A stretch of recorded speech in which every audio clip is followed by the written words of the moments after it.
Makofi jameni. Urithi Premier Sacco riwiritagwo Anchor Sacco na ni kumana na rendekithia riria riatukitwo ni amemba a Sacco ino kumana na kwenda gutiga gukuithanio bigiga imwe na kambuni ya waki wa nyumba ya Urithi.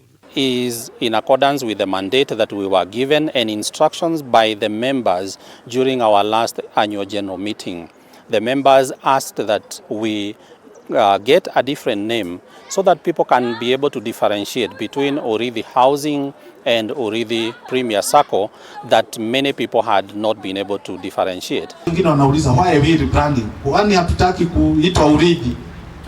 For one, hiyo jambo la kwanza inasema hakuna tofauti ya Urithi Housing na Sacco. Watu wengi hawajui ni kumaanisha shida zetu are shared. Unaweza ni kama watu wawili wamefanana mapacha. Huwezi jua ni nani alikopa na ni nani. For identity, how do you differentiate twins? Ona kuri uguo utongoria wa Sacco ino no maugite mahinda matikoretwo memega kiwonjoria na ni kumana na wonjoria wa bururi gutharara undu uria ucungiririe amemba amwe kwiyeheria. But we have some reasons as to why members have withdrawn.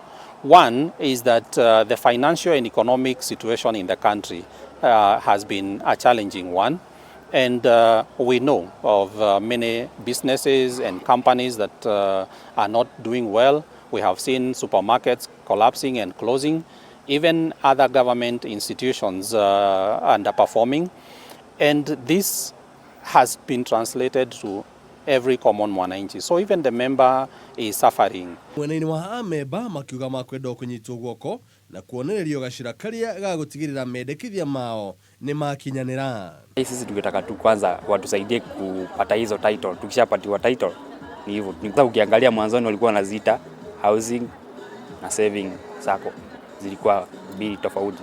Lakini sasa hiyo unasikia unaambiwa zote ni tofauti. Juu ukienda hata kwa ofisi yao Embu ama anywhere unapata ziko tu pamoja.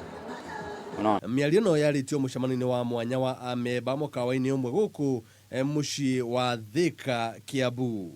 Handu-ini ha metha ya wonjoria ya Kameme TV, njitikaga Njuguna.